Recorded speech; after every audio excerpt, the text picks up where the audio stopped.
Good morning.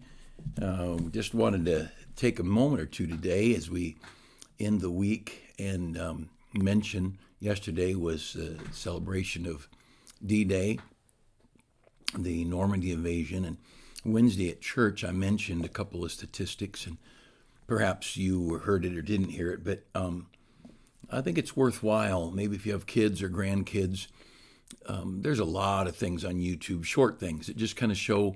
I think I saw a 15-minute, or maybe less than that, 10-minute, just a string of one picture after another, real pictures from the invasion. I thought about showing them at church on Wednesday night, but they're not that good of quality. They're old pictures, obviously, and to look at my tablet or computer, they're good, but to put on a big screen, they're not. But if you think this, keep our history alive in the lives of your children and grandchildren. Kids ought to know what Pearl Harbor is about, and they ought to know about the various moments in history, from Gettysburg to Rhode Island, giving us the first real place of freedom. And I want to teach our kids, but just a couple of things I had. Just a reminder to me, around 7,000 naval vessels involved, all kinds of things, battleships, destroyers, minesweepers.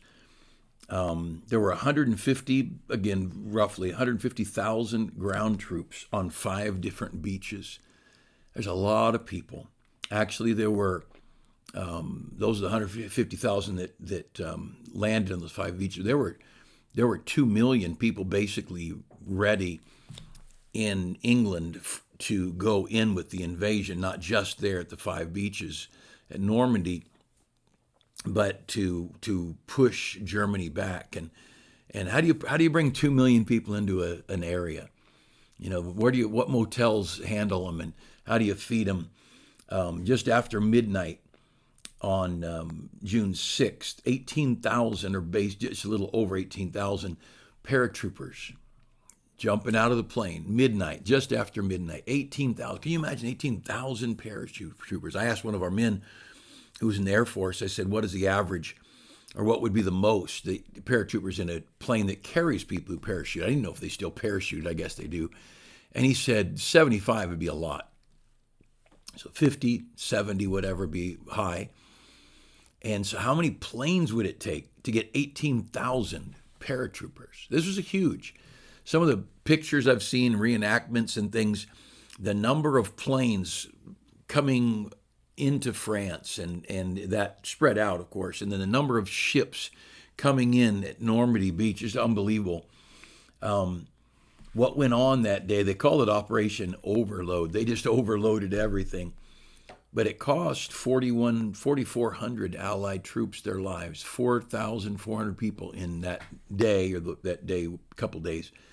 More than 5,000 were wounded, and total in the battle that followed in the next few days there around Normandy, 73,000 Allied troops were killed. 73,000. That's a city. That's a good-sized city. And one of our men, Audie Reynolds, many years ago, was a member of our church, got saved here. And he was with General Patton, and he had a map on the wall with his medals that he won here and there, and a map of where he was. It traced his trek across Europe from the Normandy invasion into Germany. And he said, Pastor, when we landed, he wasn't in the first wave.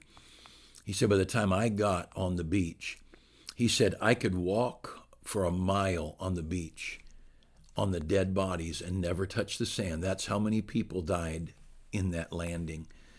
And we lose sight of that. And we need to understand the mocking of America and the attacks on the flag and the Constitution. That stuff was purchased with very precious blood. And this crowd of do-nothings and be-nothings who they want to have a lot of stuff and never work for it, never take a risk, never have any courage to do anything. That group of people, they're not they're not worthy of the blood of those men who died at Normandy. There were 20,000 civilian casualties at that. That was a major operation.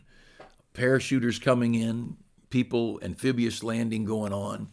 Germany was well dug in and cement bunkers all along the cliffs there, and there were and then into the battle, the fighting went into the cities, and there was an awful lot of death.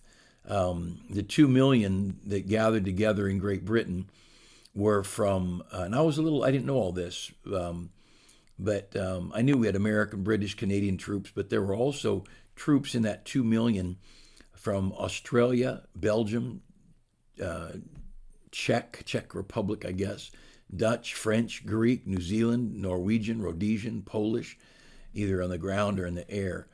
All that went on, and 14,000 trips back and forth with planes, dropping bombs, dropping people. Might be one guy did multiple trips in a day, but 14,000 sorties, they call it. The largest invasion, military invasion in history, as far as we know. With, of course, there could have been more people back in the Mongolian days or whatever, in the Mongols.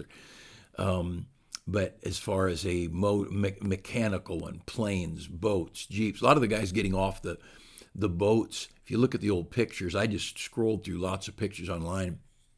Many of the Allied troops were on this landing craft. The front would drop down, they'd come off. Many of them were carrying bicycles, and I'd never noticed that before. I know we use balloons. Another thing that's interesting, we used dummies. We used fake people parachuting in, and fake people here and there to throw people off. There was attacks going on down toward Italy to draw some of the German, to split up the German forces. And it was a horrible time. And a lot of people came home hurting. And my family, my mom's uncles, she's talked on occasion about them and different hurt that came back from World War II. And we should not forget the people, the sacrifice, and what was done to help us have freedom for another generation. And I heard just this week, I can't remember who it was, chairman of some military committee or whatever, that he said, we've got the armament to fight a war, but we don't have the men.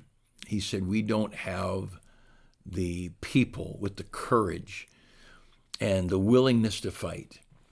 And I think, why would we? We've filled our military with every kind of anemic thing imaginable, certainly not soldiers and tough, and we've demeaned our flag and our anthem and our heritage. Why would young men want to grow up and risk their lives? Those people that founded our country, it says that we pledge our lives, our fortunes, and our sacred honor. They lost things for this country. They gave up wealth and fame and position, and we owe our heritage, that they gave us much, and we owe it to them to keep that ball rolling. And so we sure need churches. Oh, we need churches. They want to keep up some lessons from the beginning. I wanted to just throw out a couple of quick thoughts on out of the book of Genesis, and not being exhaustive in the least, but just looking at these early chapters. There's so many stories. I mean, things over and over and over. I want to mention in Genesis 2:18, it's not good that man should be alone. So God made a woman. God did not make him a football buddy. God did not make him another man. God made him a woman. And God didn't give him a hunting rifle and a good dog. God didn't give him a sports car or a surfboard. God gave him a woman. Now, why? It says, not good that man should be alone. I'll make an help meet for him. I'm gonna make somebody that'll help him. Not a boss. Not someone to run him, not someone to criticize him or demean him, not someone to be smarter than him, but just somebody to help him with the work that God wants him to do. The word submission is such a dirty word in our culture, but we all know what a mission is, and we all know what sub is. A submarine, it's underwater. And submission is my husband has got this mission, and a lady says, I will submit. I'll be under that mission. I'm going to help that mission go. It's not she's going to run her mission over her husband. It's not that she's got her mission and he's got his mission. No, God put them together. And God made the two one flesh. And it could be the mission of the family. Could be the mission. In our case, my wife came out and we started knocking on doors together. And she didn't knock on doors every day like I did, but I knocked on doors and hour after hour after hour. And sometimes she'd come with me. I remember one day we were together knocking on some doors. She said, you care if I go across the street? I'm not really doing much with you. Because I'd do the talk. It'd be funny for her to do the talking at the front door while I'm standing there, the pastor, as if I've never pastored before. But so she'd be across the street. And she didn't go out with me all the time like I did, but she'd go out. And over these 41 years, we've been in a mission together. What's the mission? It's my mission. It's the church. When we started having children, well, I wanted those children to be for God. And I could never have raised those kids without my wife. She chose to be under my mission and to help she was a helpmate. She helped make my mission happen. I couldn't turn those kids out, and the great children that we have never would have happened without a great wife.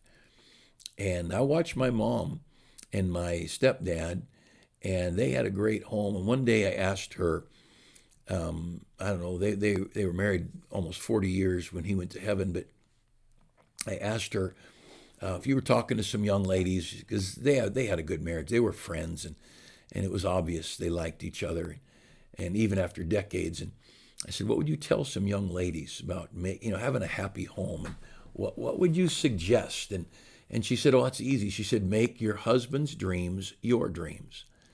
And once she said that, I thought of the things I'd watched her do and over the years. And if my dad had a dream, let's build a house. He'd never built the house. My stepdad, he worked in sales and some kind of space stuff, aircraft, whatever, spaceship stuff, and that's how they met. Because my mom also worked in a company, radar tracking type stuff, but she was for him. Yeah, let's do it. Of course, he was for her. She wanted a garden. She's a farm girl. And when she wanted a garden, she didn't want an 8x8 one. She wanted 30x60. She wanted this big old garden. He found a rototiller and he rotor-tilled it up and helped her with the garden. And it worked both ways. But it's not good that a man be alone. The point is, God made a woman. He made a woman for the man because the man was not complete without that woman. There are men like the Apostle Paul who were single. And Paul said, in this current situation, might be good you stay single. But everybody can't receive it. I'll tell you, I am so glad I'm married. I like having a lady around. And I don't want to trade her in for a man. And so God made a woman. That's one of the first things he did here. And again, just some things that go along in these early chapters. In chapter 3, when Satan gets Eve to take the forbidden fruit, then she gives to her husband, and he takes it, and the judgment that comes on Adam and Eve. In verse 16, unto the woman he said, I will greatly multiply thy sorrow and thy conception. In sorrow shalt thou bring forth children, and thy desire shall be to thy husband. He shall rule over thee. Ladies weren't intended to have pain in childbearing. Wouldn't that be something, just to have babies and it's no big deal and a pleasure, like going out and having an ice cream sundae and hey, I'm going to have a baby and have an ice cream. And I don't know how that all would have worked, but God had it all straightened out. That was one of the things that was difficult for the man. To Adam, he says, because thou hast hearkened to the voice of thy wife and hast eaten of the tree which I commanded thee, saying thou shalt not eat it, cursed is the ground for thy sake. So all the weeds and the thorns and the trouble, the gophers. If you've ever tried to grow things, insects and gophers and rabbits, and there's a lot of stuff against the farmer. But the ground is cursed because of Adam, because of the sin that he committed, because he said, I'm going to listen to my wife instead of listening to God. And so the ground was cursed. And he said, verse 18, thorns and thistles also shall it bring forth to thee, and thou shalt eat the herb of the field. He's going to be vegetarian at this point. After the flood, God gives him the okay to eat meat. And aren't you thankful for that? And then in verse 19, in the sweat of thy face shalt thou eat bread till thou return to the ground, for out of it thou wast taken, and dust thou art, and to dust shalt thou return. And so he said, you're going to have to work. Do you know God wants people to work, especially men? Part of the curse was the lady having pain in childbearing, and then part of the curse on the man was he's supposed to work. Men are supposed to work. This idea of, can I make enough money that I could retire by the time I'm 30? You might be able to, but it's not right.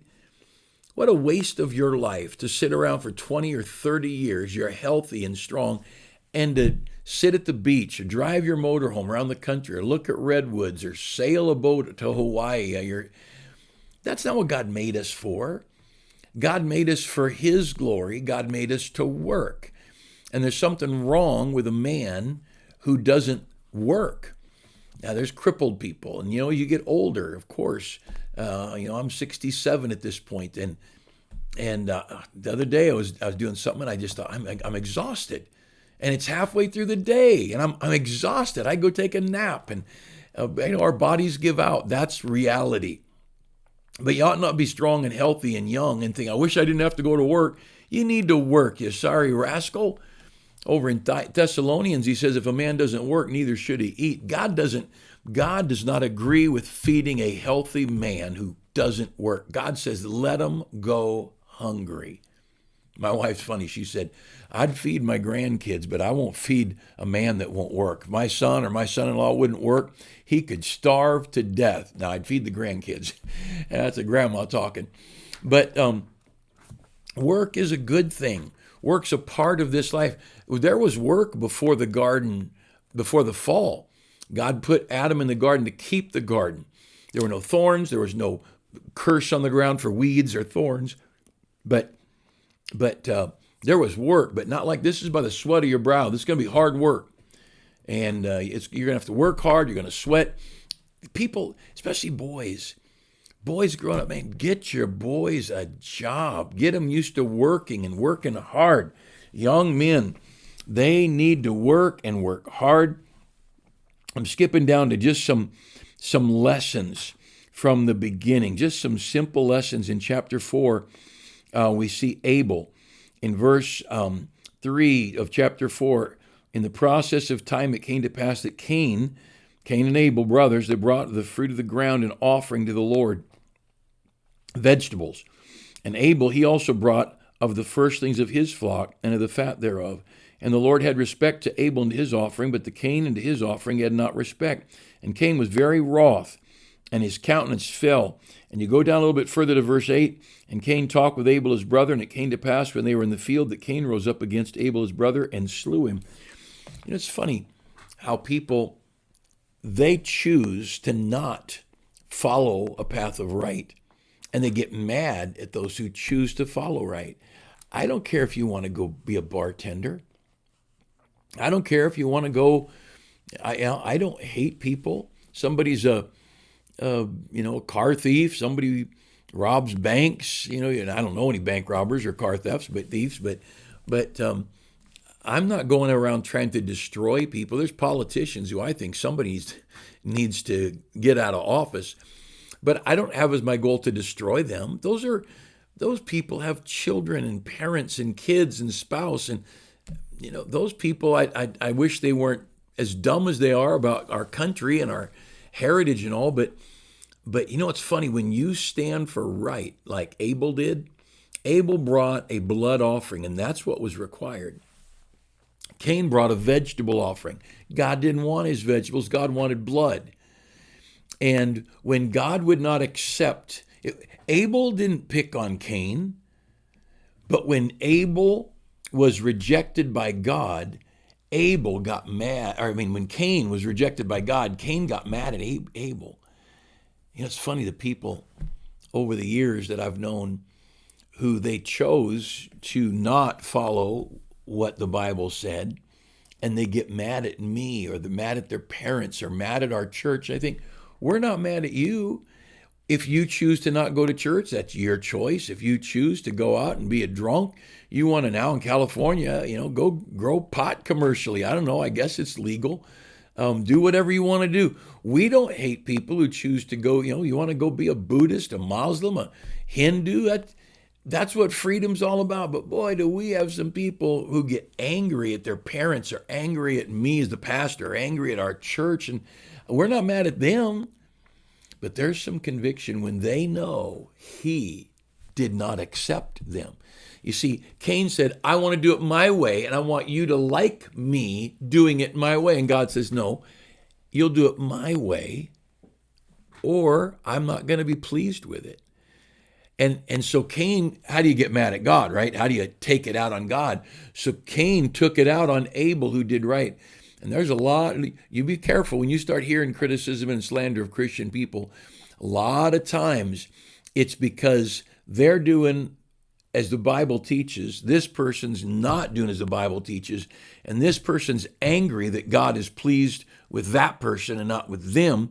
And so this person tries to destroy that person. There's a lot of that. There is a lot of it. And what are the Christians? Why did they kill Jesus? Because he healed their sick, because he fed them, because he opened blind eyes, and deaf ears. Why did they hate Jesus? Because he raised the dead? What did he do? I'll tell you what he did. He did right. And God was so pleased with him. And these Pharisees and religious leaders were so angry with Jesus because they were not accepted with God because of their carnal, evil living. Jesus was accepted by God. He did follow the Bible. They didn't follow the Bible. These were religious leaders. And so how do they get mad at God? Well, they don't know how to get mad at God, but they can sure get mad at Jesus. And that's where Cain came in. And Cain killed his brother just because his brother did right and he did wrong. That was with Joseph, isn't it? Remember Joseph? His brothers were being crooked with some of the business dealings. He told his dad, and the brothers were mad at him. If you're mad at somebody who's trying to do right, better examine yourself. Let's not be that kind of person. And if somebody chooses to go another path than what I believe or you believe, we can still love them. They're still human beings. God still loved the world, not just you or me. And we can still be good to people. But let's be careful. Just lessons from the beginnings of the book here. And I grieve over people who get filled with hatred. And he says in verse 10 of chapter 4, what hast thou done? The voice of thy brother's blood crieth unto me from the ground. Boy, the hurt that people cause, whatever that hurt is, it cries out to God. God knows. Don't you fret. Let's just do right, love God, love people. And let's love our enemies. That's what Jesus, well, wasn't that something? Love your enemies. What a concept. That's what Jesus said. And commit it to God because he's a good God and he'll take good care of you. I hope you have a good Friday. And let's on purpose pray about the weekend. Pray about souls being saved. Pray about soul winning tomorrow in church and Sunday school Sunday. Be in an adult Sunday school class, you adults. And I hope you'll pray earnestly that God would help us get a building up. We don't have the money. We don't have any money. We need a couple $1 million. But God's rich, and you have a God. And why don't you talk to God about helping us in getting that thing done? Have a great day. Thank you so much for your faithfulness.